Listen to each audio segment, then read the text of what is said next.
Hi lovely ones, it's Ethany and it is Oracle Wednesday. Again, it is a pick your card or pick your pile of cards tarot reading for October 9th to the 15th. And as always, I'm going to switch over those cameras, let you see the pile of cards.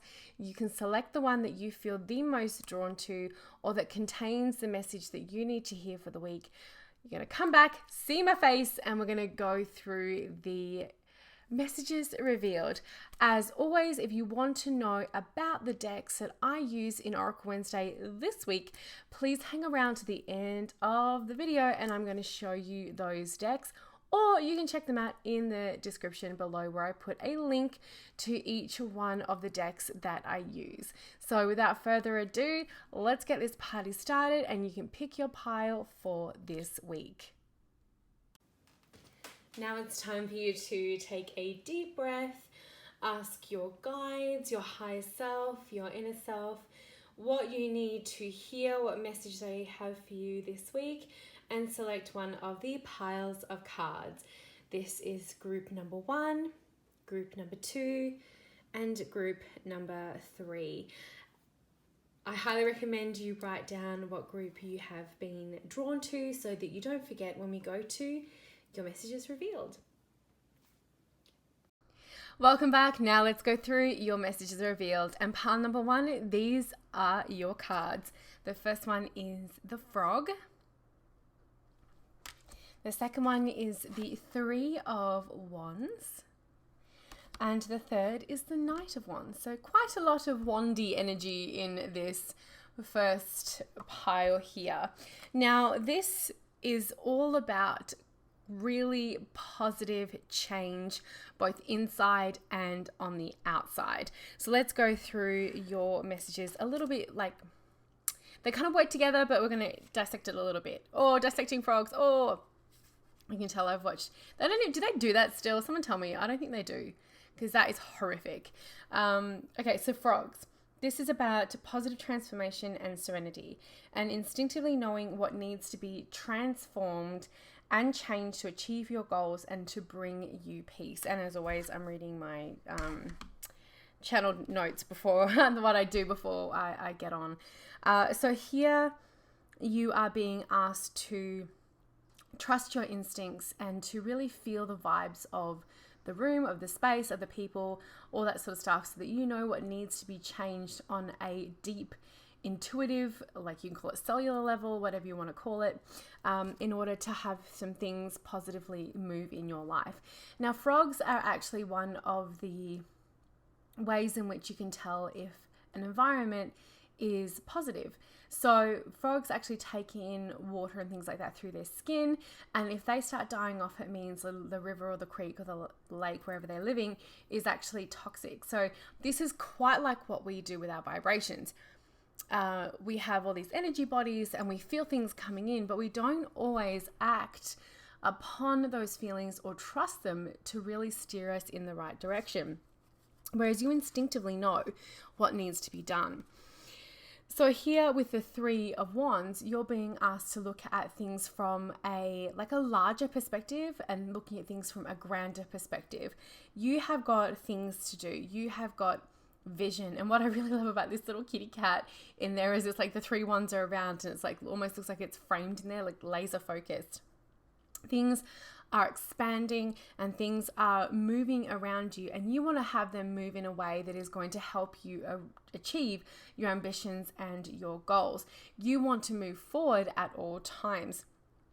You know, sometimes it's good to rest. Sometimes you kind of take 5 steps forwards and 2 steps back, but you're still taking 3 steps forward. So there's no such thing as a linear sort of line when it comes to achieving your goals or doing the work. It's just more about continuously going and keeping your eye on the prize and coming back to that vision of knowing where you're going. And if you're at all times trusting this intuition and knowing what's coming in, what vibes are coming in and what needs to be tweaked or changed as you're going to be on a really good path. And don't be afraid to change things up if it's just not in alignment anymore, or if you feel like you started to go down a road and then you're like, I took a deviation somewhere. I need to get back on track. So this is long-term planning. This is checking that the vibes around you are are going to support you in achieving that. And then we have the Knight of Wands. I have a real kind of interesting relationship with this deck because some of the people look hella creepy. This guy, he's not so bad. So this is the Knight of Wands, and he wants you to not be afraid of trial and error, of failing, of getting in and being experimental. Actually getting some experience under your belt. So if you've been like planning too long and feeling things out and waiting for the things to happen, which can be getting that a little bit trapped in that Three of Wands energy, you're actually being asked to put the pedal to the metal, the rubber to the road, and actually go out and get some experience, because these nights are all about taking action. And, you know, trailblaze a little bit and being okay with effing up, and knowing that there is never really too much that you can do in your journey to get to the point where you can't fix things or realign things or change your mind, and get back to what you're really desiring. So sometimes we are like, oh no, what if I make the wrong decision? It's like, well, so what? You make the wrong decision. You just make another choice and then move on from there. At least you now know with experience that decision was not good for you. See? It all absolutely pans out, as long as you're not obviously doing things like hurting people and breaking the law. So for group number 1, we have the Frog, the Three of Wands, and the Knight of Wands. And this is being very in tune with your instincts. Oh, no, there we go. Being very in tune with your instincts and knowing what needs to be changed on maybe a subtle level, or just an environment or a routine change or a small routine change, in order for things to support your long-term goals and aspirations. And then to be a little daring, take a little bit of adventure, and not be afraid to mess up here.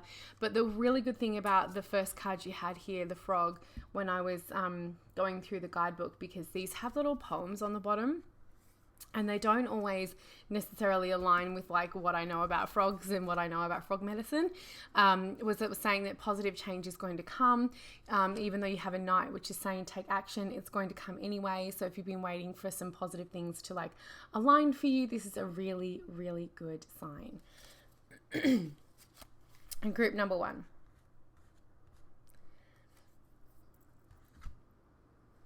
Okay. Group number 2. Your cards this week are Haunted,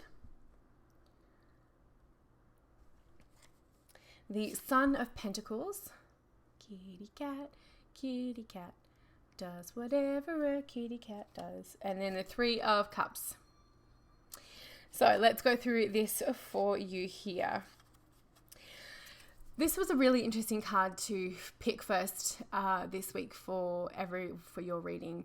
And this talks about not locking your pain away and letting it rot you from the inside out. Like that when I read the line that talks about hiding pain away and letting it rot you, I was just like, oh, it was such like a visceral response that I had to it. It was such a response of saying like, yes, it's exactly how that feels. You shove the pain down, or you shove down what you really want, and then it slowly eats you from the inside. This may be pain from not speaking up enough. This may be pain from not feeling as though you are included. This may be pain from not saying no when you wanted to, or sometimes not even saying yes when you wanted to. There was an opportunity, you didn't say yes, and then it kind of flew by, and now maybe you're #regret yourself a little too much, and you're kind of pushing that onto yourself. There are a lot of things. It doesn't necessarily have to be like pain, physical pain, or a really traumatic thing. It can be the small things add up just as much and can take up just as much room in our bodies, our minds, our energies, especially if it's something that is continuously happening or is continuously triggered. Shows up time and time again, and often those things come up, the small things or the lessons come up for us to learn. Now, this is not, I will never ever victim shame blame anybody. If someone is forcing their will onto you, there is clearly a person who is in the wrong, and it is not the victim. This is more about taking what you can and expressing it, even if it is just talking about the pain. even if it's finding a safe space to do so, getting a support group, journaling it out, dancing it out, whatever it has to happen. It's allowing that energy to be transformed so it's not sitting stagnant in your body and basically, rotting you from the inside out. The Sun of Pentacles is the Knight of Pentacles in like more traditional tarot readings. Hey, we had 2 knights. And this is a reminder that this work, the work of being heard and speaking out and being seen, is something that you have to work on all the time. You might have finally have felt like you're being seen in one area, and then all of a sudden something else happens and you feel 2 inches tall again. So it's that continuous work on ourselves to say no or to say yes and to express ourselves and to do the work. It's like you can't just say, oh, I did meditation once and I'm done. Like that's not the way it works. Or I did therapy once and I'm done. It's like that's kind of not the way it works either. Obviously, these are just 2 examples, but it's the same thing. Like I ate broccoli back in 1981. Well, that's great, but what about the subsequent years? I know I said 80s. It's like, how old am I? I wasn't even born in 1981. Okay, so I ate broccoli back in 2005. That doesn't help you right now. That doesn't help your body right now. It is a continuous journey, one step at a time, steadiness, and knowing when it's right to move forward and when not to push it and when to just leave things is also just as important, because you need to take care of yourself on every single level. And then the 3 of Cups is about getting that support and not forgetting the joy even when you are going through struggling times. So what can tend to happen with people who are processing pain or going through something is that they also can feel as though if they do one little thing that's good for them, or they allow themselves moments of joy or happiness, they are they kind of get stuck in that, or they feel like they're betraying the process, of healing.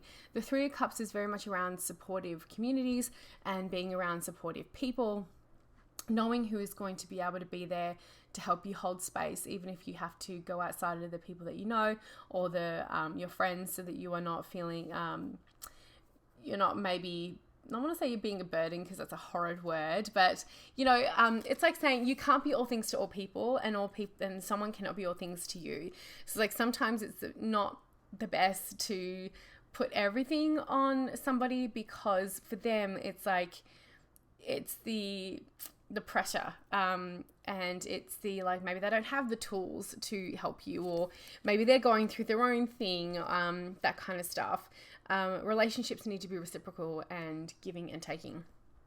So for group number 2, don't let that's the real line that I want you to think about. Don't let that pain or that regret or that shame or whatever it is that you feel, that icky feeling, get inside you, stay there and rot you from the inside out. Start to look at how you can excavate that out in a safe, supportive, long-term way. Alrighty, this leaves group number 3. Your first card is protection. Your second card is the 10 of Pentacles. And your third card is the High Priestess.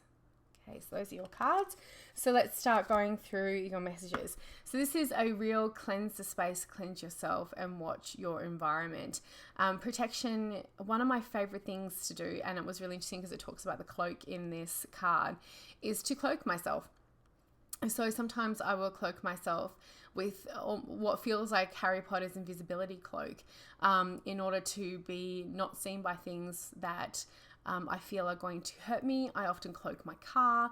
I often send protective energy with my sun.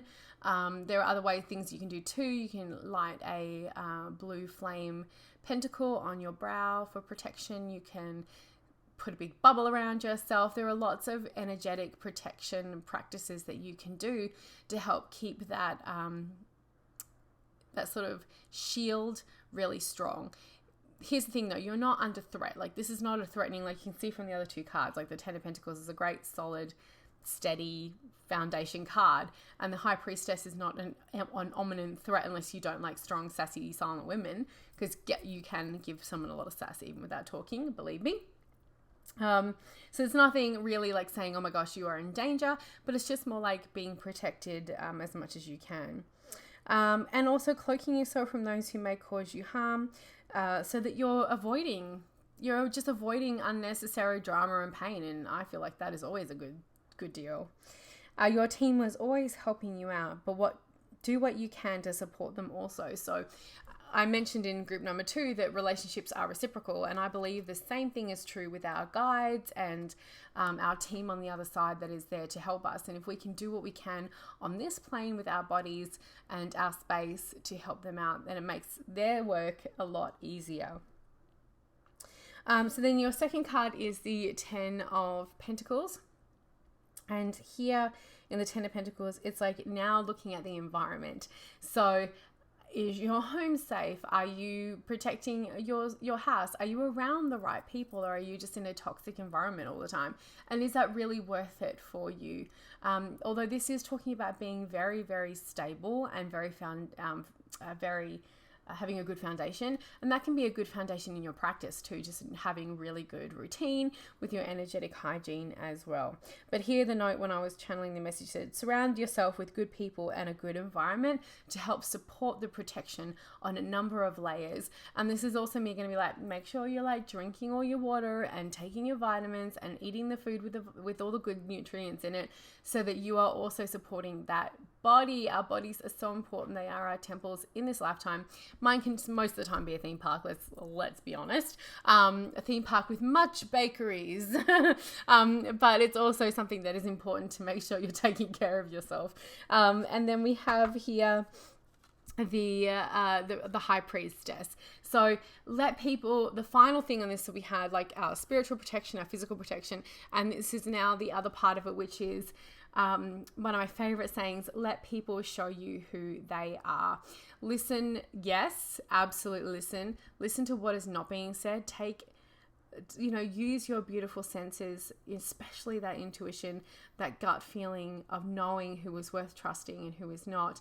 And just let people show you who they are, because believe me, they will show you through their actions. And the High Priestess does not, little words like this mean jack shit to a High Priestess. The High Priestess wants to see you show up, be who you say you're going to be, and show through action. So trust your intuition. And also the final thing with people, especially when they show you who they really are. And then finally, don't be afraid to call on help from your spiritual team on the other side to help you when you do need that assistance. Like, that's what they're there for. That is the role of that team that has agreed to work with you this lifetime. So that is group number 1, 2, and 3 for Oracle Wednesday. You pick your card reading for this week. And the decks I used this week are the Samhain Oracle. This is the Season of the Witch Samhain Oracle by Lorraine Anderson and Juliet Diaz. And it's quite the beauty. I've unboxed this on my channel. I really hope they do get around to doing all of the different Sabbats. So coming 2019 Season of the Witch Yule Oracle, I'll have to go check out and see where they are with that, because I really do love this deck quite a bit. It's October, so everything in my house is completely witchy. The amount of Halloween accoutrement I have in here is probably a little bit over the top, but I think I'm making up for the fact that Halloween was never really a thing in Australia, and so now I'm the Halloweens, that kind of thing. It's pretty much all the Halloweens. All I want to do is watch Hocus Pocus, Practical Magic. I've already watched The Craft on rerun and just live my fantasy. I haven't seen Halloween Town, which is on my list of things to watch, and I like the Good Witch series. I know. Okay, so The Elders. It's I love Halloween so much. Oh, and The Nightmare Before Christmas, of course. It's one of my ringtones. So. Tender lovings everywhere.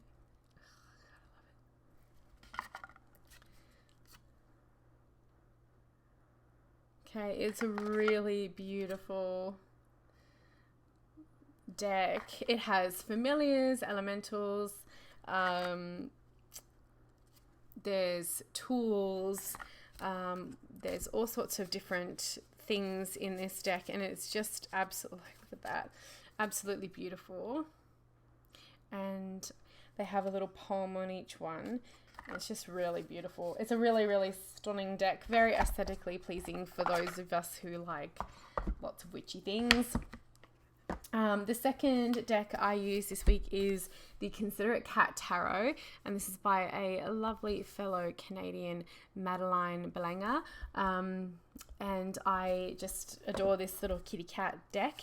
And I also have an unboxing of this deck. See, this is one of the great things about doing Oracle Wednesday this way and having more than one deck.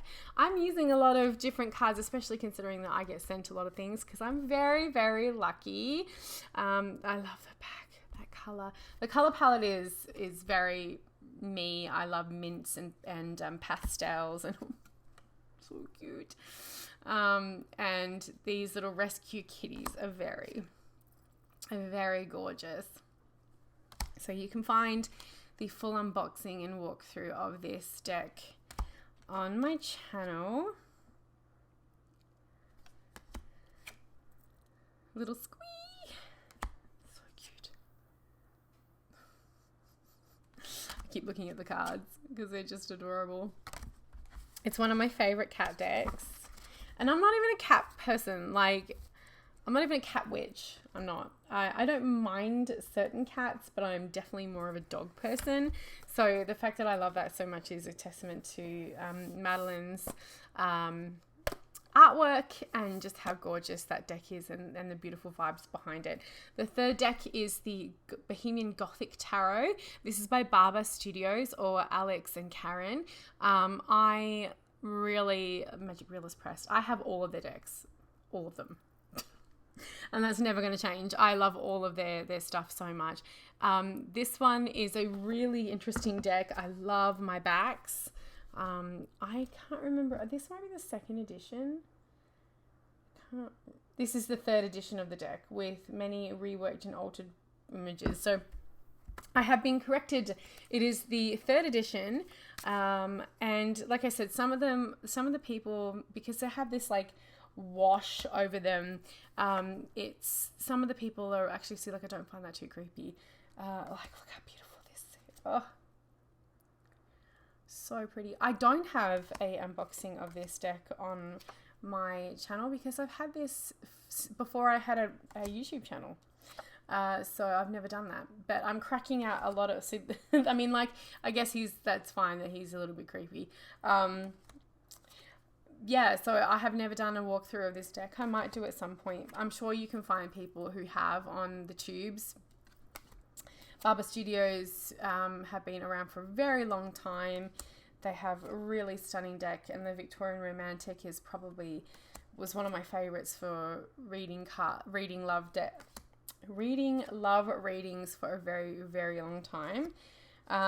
It is just a simply stunning deck, and their decks are just exquisite quality, you know.